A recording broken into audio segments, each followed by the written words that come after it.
antipop.fr. La pop culture jusqu'au bout des ondes.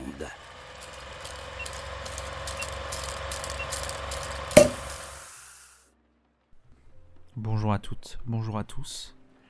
Bienvenue dans ce 13e numéro du calendrier de l'après de l'apéro ciné.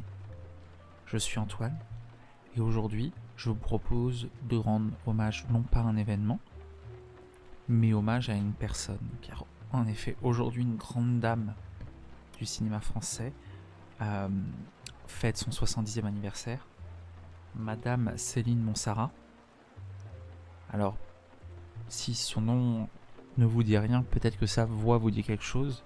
C'est une grande dame du monde du doublage. Vous avez pu l'entendre notamment sur Julia Roberts, c'est sa voix française régulière. Vous avez pu l'entendre doubler la Schtroumpfette, vous avez pu l'entendre doubler Bulma dans la saga Dragon Ball. Et aujourd'hui, je vous propose de revenir sur un des rôles de doublage qui lui a valu un des rôles qui lui a valu le plus d'honneur, un des rôles qui l'a le plus mis en avant. Aujourd'hui, je vous propose de voyager sous la mer. Je vous propose de voyager en 2003. On va parler ensemble du monde de Nemo. Alors, le monde de Nemo, beaucoup l'ont vu. C'est un des films du studio Pixar les plus connus. C'est l'histoire de Marin, ce poisson clown, qui va perdre son fils unique Nemo, qui en gros va se faire enlever par un plongeur, et Marin va tout faire pour essayer de le retrouver et va notamment croiser sur sa route un poisson un peu spécial, le poisson Dory, doublé donc par Céline Monsarrat, et les deux vont vivre des aventures loufoques, rebondissantes pour retrouver Nemo. La première raison de découvrir le monde de Nemo, c'est pour le doublage de Céline Monsarrat sur Dory, mais également, et un rôle peut-être à contre-emploi, la voix de Franck Dubosc sur le personnage de Marin. Voilà, les deux sont excellents dans le rôle. Franck Dubosc, on n'a pas peur de le dire, est peut-être meilleur doubleur que acteur devant la caméra. En tout cas, c'est le duo marche extrêmement bien. Les deux s'en donnent à cœur joie. C'est parmi peut-être les meilleures performances de doublage des années 2000. Voilà, l'alchimie est parfaite entre les deux et ça donne quelque chose de très vivant dans la VF. La VO, le personnage de Dory doublé par Ellen DeGeneres en VO. Céline Monsarrat respecte énormément le travail d'Ellen DeGeneres et développe complètement le personnage à côté. Il y a un vrai grand travail de doublage sur ce film. C'est un film, Le Monde de Nemo, qui mérite de se voir en version française, car c'est une très grande version française. La deuxième raison, c'est pour profiter de la qualité du travail des studios Pixar.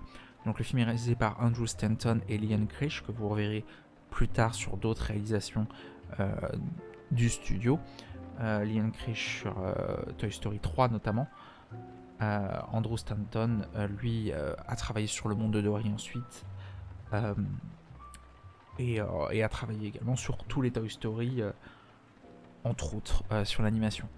Les studios Pixar, ce sont des studios qui sont novateurs à l'époque, qui arrivent avec l'animation en volume, cette animation un peu 3D que l'on connaîtra, qui va devenir la norme, qui va s'imposer aux États-Unis grâce au travail des studios Pixar.